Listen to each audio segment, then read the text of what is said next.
illuminating television.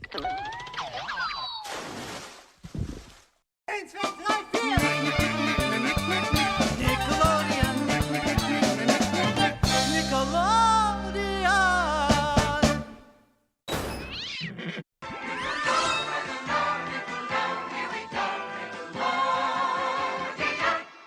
In the beginning, there was Pinwheel. Pinwheel was the first show on the channel in 1977. The creator of the channel, Dr. Vivian Horner, who was responsible for PBS and the Electric Company, wanted to experiment with educational programming for kids, and Warner Corp gave the channel C3 or QB a launch to see an experimental test on how kids reacted to the show. At the time, it was seen as a lost leader by Warner, as having commercial-free shows didn't make it a competitor to then HBO. In 1979, Nickelodeon would rebrand as the first ever children's network. Fun fact, Vivian was dissatisfied with the name. I wasn't thrilled with Nickelodeon. It was whimsical sounding though. It had a fun illit. The shows on the rebranded channel aside from Pinwheel was America Goes Bananas, Nickel Flicks, and By the Way, all made and produced in Columbus, Ohio by QB. Joseph Lazzi created the first Nickelodeon logo in 1978 and was akin to how cartoons were seen before as Nickelodeons, a machine that only cost 5 cents to watch cartoons on. Warner Corp then expands the channel to other networks in the country. MTV and Nick were separate at the time, however sharing the same satellite in Hackensack, New York. Short shows called interstitials were played by Jonathan Schwartz. Nickelodeon would play for 15 hours each day before being replaced by the Star Channel, now known as the Movie Channel, when the day was done. On September 14, 1979, American Express bought 50% of Nickelodeon stock from Warner Corp for $175 million and would launch its own network satellite provided by the new merger. Find out this week on the show that asks the questions. Nick News. Nickelodeon. The 80s was a trying time for Nickelodeon, as the channel was seeing tough times. This time was also seen as the green vegetable era by then former president Cy Schneider, which meant any show that was parent approved was broadcasted. However, kids really didn't want to watch. Shows like Dusty's Treehouse, First Row Features, What Will They Think of Next, and Special Delivery. During 1981, Bob Klein created the new logo for Nick, as well as 13-hour days as an extension to the network. Additional shows added to the roster were Double Dare, The Third Eye, Mr. Wizard's World, Standby, Lights, Camera, and Action. Warner Amex then partnered Nickelodeon and MTV together as assets were beginning to look grim in 1984. $10 million in revenue were completely lost, viewership was tanking, and finished dead last. By then, Bob Pittman, former president of MTV, revamps Nickelodeon with Fred Seibert and Alan Goodman on the logo, and giving Nick its own jingle created by the Jive 5, responsible for this song, My True Story, in 1961. By October 1st, 1984, the revamp was a success and became the most dominant kids network for 26 years, which would then garner the attention of both Turner with Cartoon Network and Disney with the Disney Channel. July 1st, 1985 launches Nick at Night with the Donna Reed Show that was pitched by Geraldine Laybourne, who also hated the series, for the late night block that ran from 8 p.m. to 6 a.m. to play oldies but goodies. At the same time, American Express and Warner Corp drops Nickelodeon while MTV picks up Nick, then launches VH1 for $685 million. Warner Bros. Decides that kids television was not lucrative until Kids WB in 1995. In 1988, the Kids' Choice Awards and Nick Jr. launched on Nickelodeon, while Pizza Hut partnered with the network in 1990 to make the publication Nickelodeon Magazine. While the brand grows popular, Universal Studios in Orlando, Florida makes Nickelodeon a tourist attraction and semi-recording studio with Nickelodeon Studios, while Nickelodeon Studios in Burbank, California was starting to grow with original content.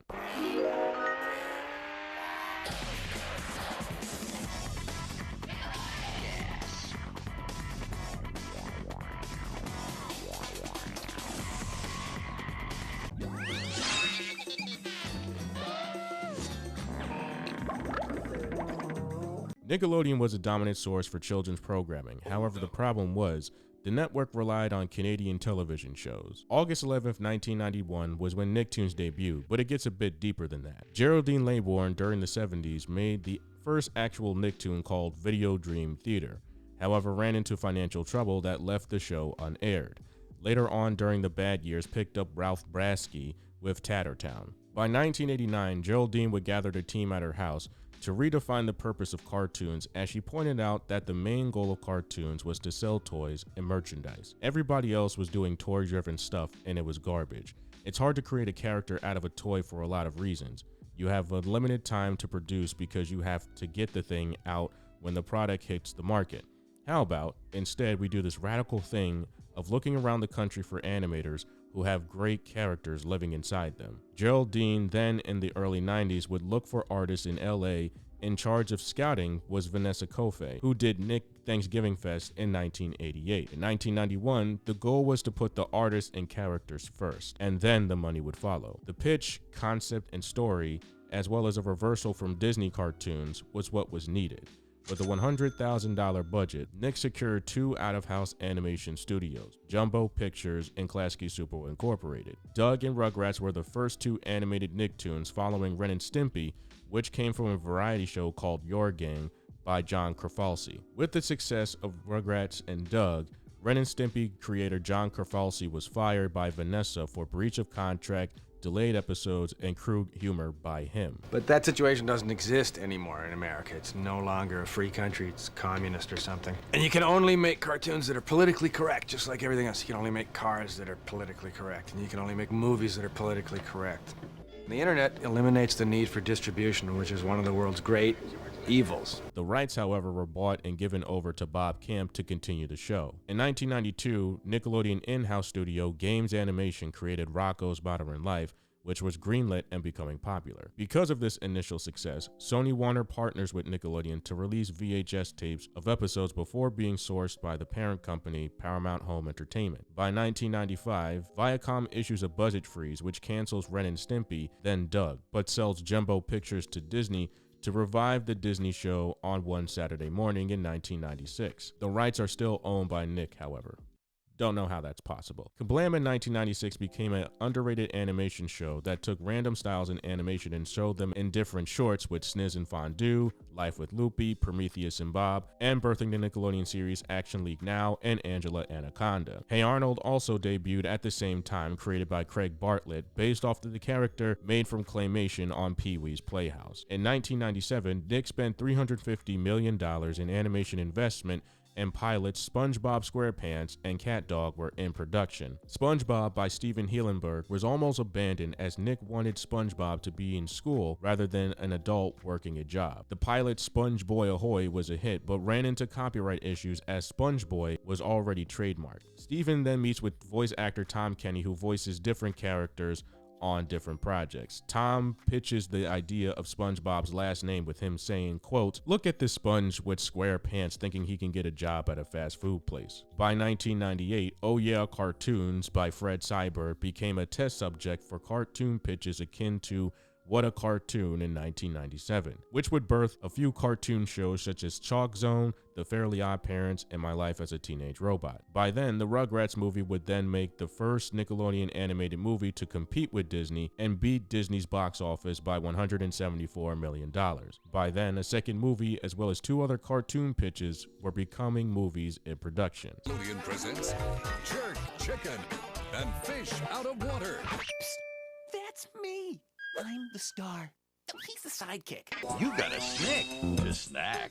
Snick snacks, short and sweet, coming at you. SNICK was a test subject on Saturday nights because major networks didn't care to cater to young people on Saturday nights. Nick decided to pick up the idea and prove that young people were looking to watch shows on Saturday nights. By the time of the launch, SNICK would go up to 1 million views in the first night according to Nielsen, beating ABC, Fox, and NBC decimal rating numbers. The show Ren and Stimpy, Are You Afraid of the Dark, Roundhouse, and Clarissa Explains It All were the top of shows on SNICK. Kablam was the show that was made for SNICK, an unconventional animation show that made it on the Nicktoons roster.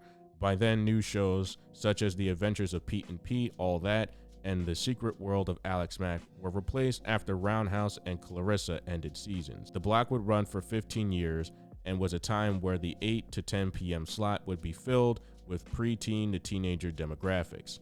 Keep a bookmark on this one.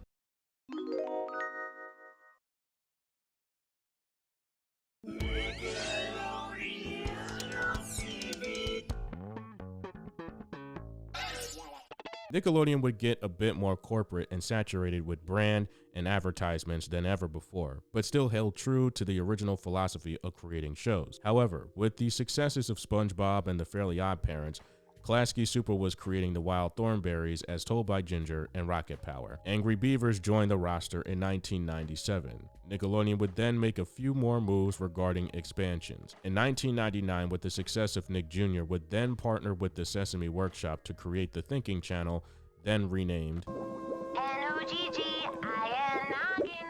Noggin would then air Sesame Street and Nick Jr. shows while becoming commercial free for kids in preschool to elementary ages. With Cartoon Network having success and competing with Nick, it launched Cartoon Fridays, taking over the Friday night slot. Nick responded with Friday Night Nicktoons in 2001 to air new episodes of Nicktoons. Because of EI during the Saturday morning craze by major networks, Nickelodeon was untouched due to the fact that it was its own network, therefore wasn't a part of the controversy that they weren't educational and dominated Saturday nights. Albeit in 2002, Nickelodeon would get greedy and air Nick on CBS to put a hat in the race for Saturday morning cartoons. However, after the successes of Nick movies, such as Harriet the Spy and the Rugrats movie, Nickelodeon would be doing business with THQ to make video games and its own off-character video game, Tak and the Power of Juju. SpongeBob SquarePants would debut after the '99 Kids' Choice Awards and prove that adults were half the viewership of the show, as well as a moneymaker regarding its own movie and toy branding. Slime Time Live in the early 2000s would make the scene as it was filmed on set at Nickelodeon Studios in Orlando. After every show during the noonday, it would be an interactive game where kids would call in and play games with real people or celebrities. People would then get pied or slimed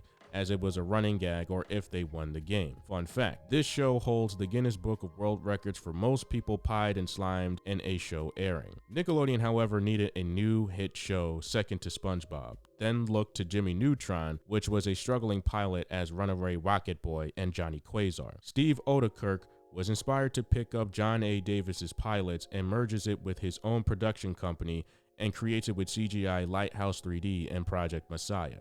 By then, Nickelodeon would test it with a budget of $30 million and make a movie on The Boy Genius. By the time it was released, the movie reached $130 million in box office revenue, despite losing to Shrek in the box office. Nickelodeon would then see Jimmy Neutron as not only its next cash cow, but giving it a show and its own spin-off called The Adventures of Jimmy Neutron Boy Genius. SNICK, with new shows like The Brothers Garcia and Cousin Skeeter, would also join the roster in the mid-2000s. With the success of The Fairly Odd Parents, Butch Hartman would create his own studio, Billionfold, and create Danny Phantom, the second successful Nicktoon. Frederator and Butch would have a problem with rights to the Fairly Odd Parents brand, but still create episodes on Nick's contract. You Pick Live, which came from Nick in the Afternoon in 1994 with Stick Stickly, would have segments where kids can not only pick the show, but be interactive with the characters in the mid-2000s. Nicktoons would later on have a problem.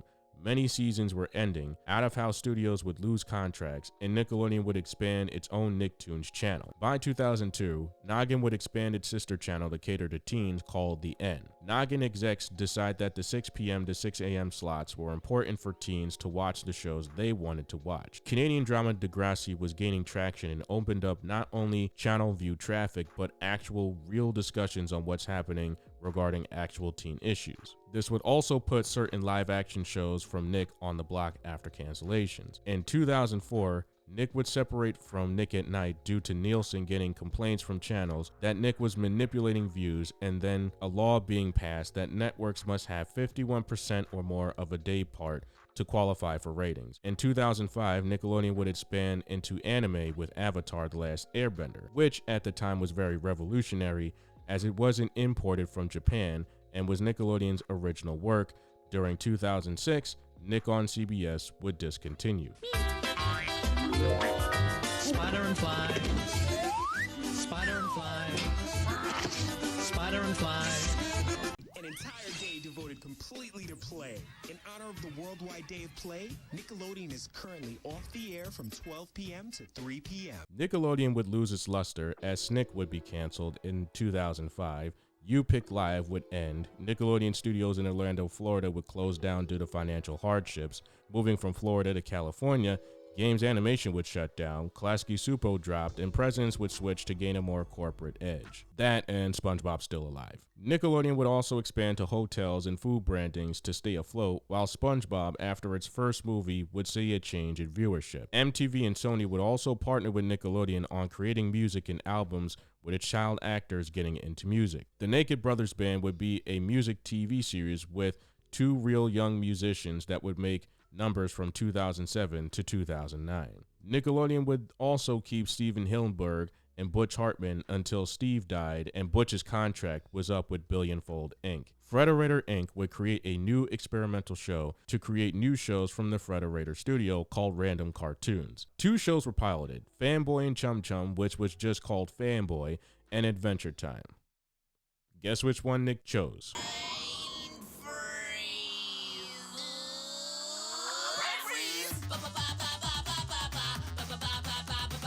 Fanboy and Chum Chum were produced into a series because Nickelodeon thought that Adventure Time, while a standalone series and gained its own hype, could not sell toys, therefore scrapping it while its competitor Cartoon Network would pick up and revive its cartoon renaissance. By then, The Mighty Bee by Amy Poehler made the scene, while Nickelodeon would partner with DreamWorks Studios to make TV spin-offs of Madagascar, Monsters vs. Aliens, and Kung Fu Panda. Because Jimmy Neutron ended, O Productions, also known as Omation, would survive, while DNA Productions would go into dormancy. However, would pitch a spin-off on the Barnyard movie with Back at the Barnyard, also with Sheen Estevez with Planet Sheen, while not liked by many audiences, gained a cult following. Nick would also lose live-action shows Drake and Josh, The Amanda Show, iCarly, Victorious, and Sam and Cat. Henry Danger was the last installment of a live-action sitcom coming out of Schneider's Bakery after certain allegations came out on him. Nickelodeon's low viewership and expansion of channels would also see a heavy decline. Nick wouldn't have a hit outside of SpongeBob and Avatar: Legend of Korra, which also saw problems with cost-switching animation studios to save money. You would think it would get bad. Oh, it gets a whole lot worse. Fellas? Yeah? I don't think we're in the 90s anymore. Nickelodeon would see that a lot of its old fans grew up from the 80s and 90s, while many shows ended Nick contracts. Social media, as well as brand merchandising sales and online signatures bought over to Nick, made the network go into the reboot lane with Hey Arnold: The Jungle Movie and Rocko's Modern Life: Static Cling. Hey Arnold, from the last season of The Jungle Book, continues the story of Arnold Shortman and his friends going to the lost jungle city to find Arnold's parents, while Rocko's Modern Life: Static Cling follows Rocko and company trying to get his favorite TV show back on the air after being trapped in a rocket ship for almost a decade. After the reboots, Nickelodeon decided to make T-Nick its own channel and added The Splat, a block dedicated to airing reruns of 90s favorites.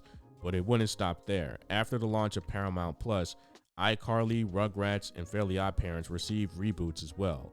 The Loud House by Chris Savino, who is also responsible for Angry Beavers, Cow and Chicken, I Am Weasel, and Kick Buttowski, had a high turn of viewers return to Nick, considering SpongeBob spin-offs were turning audiences away from Nickelodeon. While that was going on, Chris Savino was then fired from Nick and suspended from IATSE Animation Guild 829 for Me Too allegations. Nickelodeon would then find a new artistic director while also creating the new spin-off, The Casa Grandes. Nickelodeon was a revolutionary network for the last 26 years, mainly due to the fact that the former presidents would take into account niches and putting the cartoon characters first. The animators and creators were important to not only making money and selling toys, paving the way for not only competition, but to set a course for animation for generations, and an era of kids that would then share the cartoons with their kids.